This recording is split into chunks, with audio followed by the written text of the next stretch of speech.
Did you know most fires start in the kitchen? Never leave cooking unattended. Keep items that could burn like tea towels and curtains away from cooking areas and wear suitable clothing when cooking. Heaters can cause fires.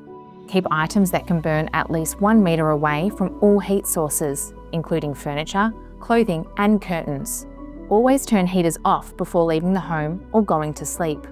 Candles, incense, oil burners and cigarettes can cause fires. Never leave candles burning when you are not in the room and always put them out before bed. If you smoke, do it outside and make sure cigarettes are fully extinguished. Electrical fires are a common type of fire. If you have devices that need charging, do so carefully and never leave them charging while you sleep or leave your home.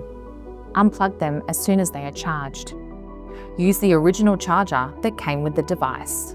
Don't overload power points and always charge items on hard surfaces that do not burn, not on beds, pillows, cushions or couches.